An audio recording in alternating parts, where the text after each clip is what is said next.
हरे कृष्णा मित्रों, नरहर सुनार रहते तो पंढरपुर में थे, किंतु उनका हृदय काशी के भोले बाबा ने चुरा लिया था।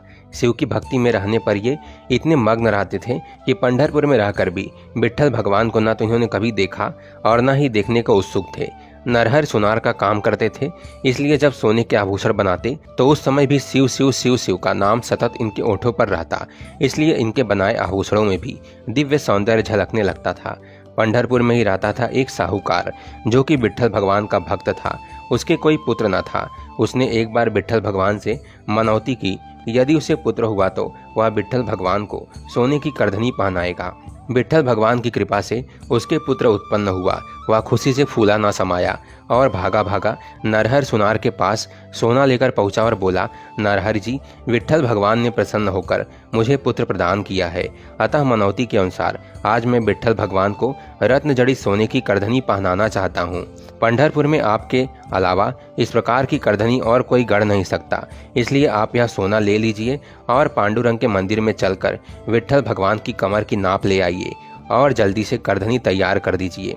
विट्ठल भगवान का नाम सुनकर नरहर जी बोले, भैया, मैं शिव जी के अलावा किसी अन्य देवता के मंदिर में प्रवेश नहीं करता, इसलिए आप किसी दूसरे सुनार से करधनी तैयार करा लें। लेकिन साहूकार बोला, नरहर जी, आपके जैसे श्रेष्ठ सुनार तो पंढरपुर में और कोई है ही नहीं, इसलिए मैं करधनी तो आपसे ही बनवाऊंगा। यदि आप मंदिर नहीं जाना चाहते तो ठीक है, मैं स्वयं विट्ठल भगवान की कमर की नाप ला देता हूँ। नरहर जी ने मजबूरी में से स्वीकार कर लिया।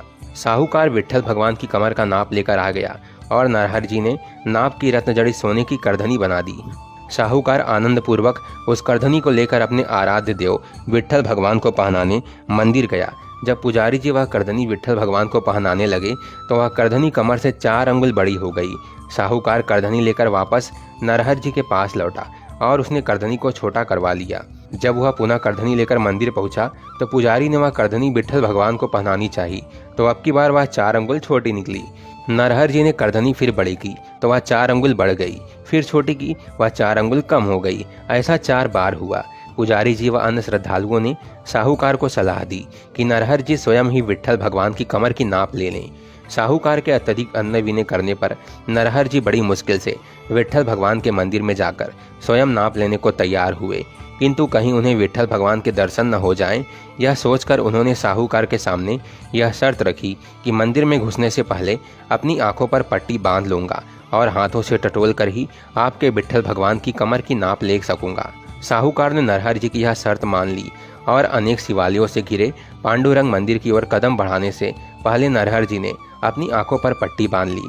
साहूकार इन्हें मंदिर के अंदर ले गया और विट्ठल भगवान के सामने खड़ा कर दिया। जब नरहर जी ने नाप लेने के लिए अपने हाथ आगे बढ़ाए और मूर्ति को टटोलना शुरू किया तो उन्हें लगा कि वे 5 मुख 10 हाथ वाले सांपों के आभूषण पहने हुए, मस्तक पर जटा और उसमें से प्रवाहित हो रही गंगा वाले शंकर भगवान की मूर्ति का स्पर्श कर रहे हैं। नरहर जी ने सोचा, कहीं साहूकार मुझसे ठिठोली करने के लिए विट्ठल भगवान के मंदिर की जगह किसी शिवालय में तो नहीं ले आए हैं। यह सोचकर ये अपने आराध्य देव के दर्शन के लोभ से बच नहीं पाए और प्रसन्न होकर इन्होंने अपनी आंखों से पट्टी खोल दी, किंतु आंखें खोलकर देखा तो ठगे से रह गए। देखा सामने उनके आराध्य शिव भगवान नहीं विट्ठल ही खड़े हैं। झट इन्होंने फिर से अपनी आंखों पर पट्टी बांधी और पुनः नाप लेने लगे।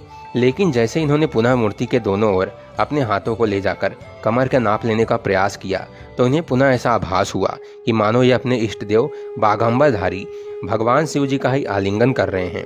जैसे ही आंखों से पट्टी खोलकर देखा तो पुनः विट्ठल भगवान की मुस्कुराती हुई छवि दिखलाई पड़ी।